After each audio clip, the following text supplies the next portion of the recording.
How are you doing? This is Martin from Gardens for Life. In this video I'm going to show you why we're going to take our garden to the next level by turning it from no dig into a lasagna garden. Stay tuned. If you'd like to learn more about what we do here in detail, we have an online course actually about no dig gardening, and we also have some in-person day courses coming up. So if you're interested in coming here someday or in attending one of our courses here in Roscommon, please let us know, and you can also get the tickets and more details and lots of videos and reviews of previous attendees on our website. So we've got how to grow food using no-dig gardening, and we also have a forage walk coming up and a homesteading course as well.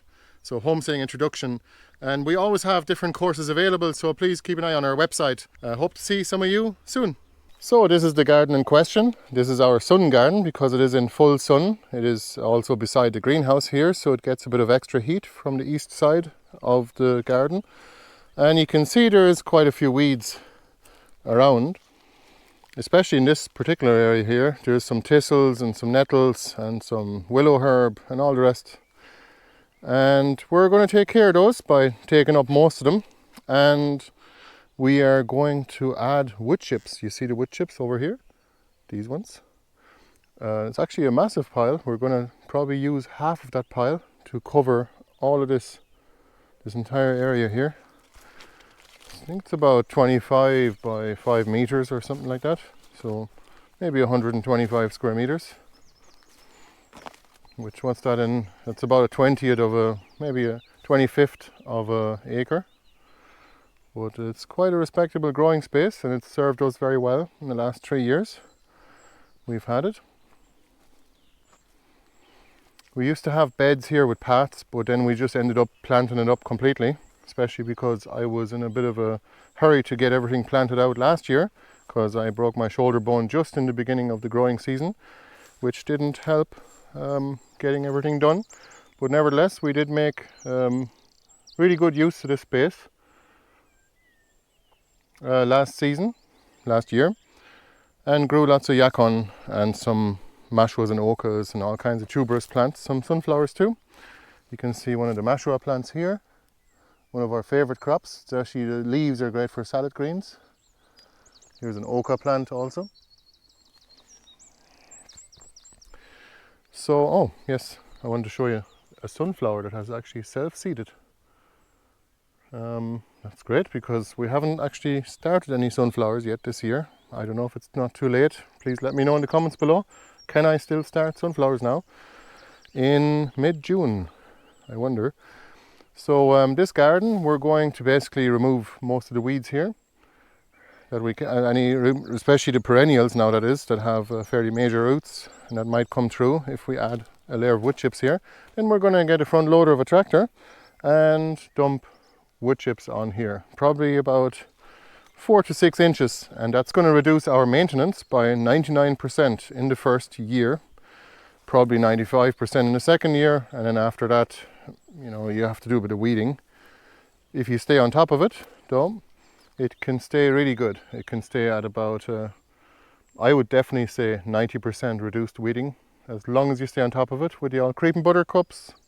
Those can actually spread very well in wood chips, I found, especially in lasagna garden beds. So all a no-dig garden basically is you killing off or smothering the existing vegetation, like the grasses or the weeds, using whatever method you choose. Could be poultry or cardboard or plastic as well. You see the plastic here? That's what this piece of plastic is there for.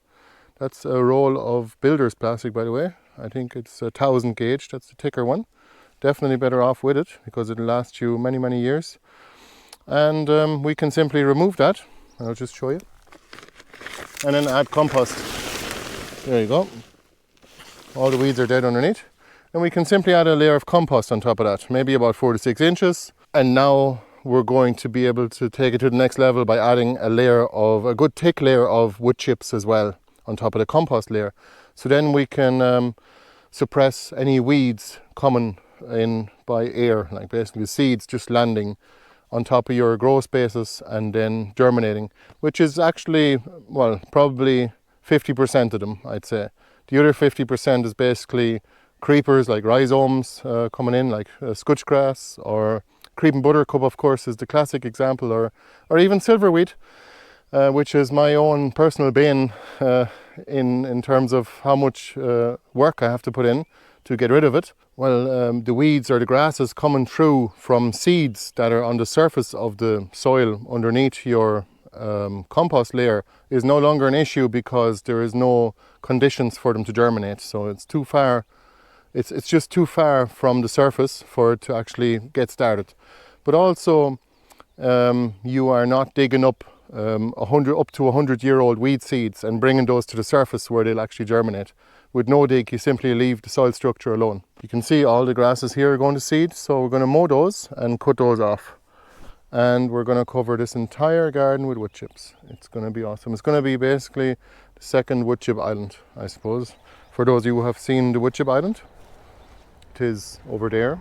You can see it very far away, that little forest kind of a garden there. And that's what it is. It's a forest garden, but without the top layer, the canopy layer. We only have understory fruit trees because we live in Ireland and the sunlight is not that strong here, so we cannot really grow anything underneath canopy trees, like trees that get to more than 20-25 meters tall. There's no point in planting fruit trees underneath that or whatever, because the sun isn't strong enough in Ireland really. But don't underestimate how much you can actually grow in dappled shade or dappled light, or even in semi-shaded conditions underneath a fruit tree, or even underneath other trees, as long as there's some light coming through, especially on the south side of it. You can grow a lot of things, a lot of food plants as well, under trees, even if it's a little bit of a forest as well. Like wild garlic grows great, and of course the good old ground elder, love it or hate it. It is actually a really good salad green that the Romans actually introduced into the UK originally, back a long time ago. And once you have it, I suppose, then you can't get rid of it, but that's why most people hate it. But ground elder could become a really good and valuable resource, food source in the future. And good King Henry, sorrel, all those kind of plants, even dandelions are edible too, and very medicinal and have many uses. So there's lots of things you can grow in dappled shade. Is that what it's called? Dappled light or semi-shade? Semi-shaded condition. You can grow lots of things. So don't underestimate it, but full sun is great for plants that require a lot of sunlight for the production of sugars and flowers, of course. And most of those will only work in full sun. A lot of them will also work in semi-shaded conditions, but like currants, everyone knows currants don't mind because they leaf out early in the season, way before all of the deciduous trees leaf out. That's why they're able to put the energy into the season and then grow their berries a little bit later, like right around now actually. Well, in my own personal experience, currants and other plants like berry bushes that work fine in semi-shade, they work way better in full sun. You get literally triple the production, or even 4 or 5 times, depending on what varieties you have. With our berry bushes here in full sun and in a lasagna bed, or even in a no-dig garden bed like the one behind me, they just take off and they produce berries like crazy. I'll show you some of those now. So take a look at these. These are black currants that I planted here about 3 years ago now. Look at the amount of berries here. Oh, there is one that's nearly ripe. But you need to look at the amount of fruit you get for one bush, and they're very reliable as well. There's red currants here also.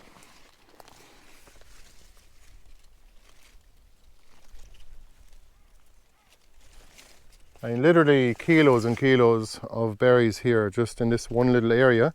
Only a couple of square meters, and it's actually quite decorative as well in the garden. You can see even the flowers too are serving other purposes, like feeding the bumblebees in early spring.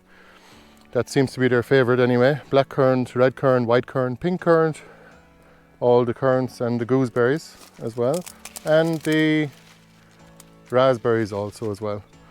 We have some Japanese wineberries. That's the red currant here.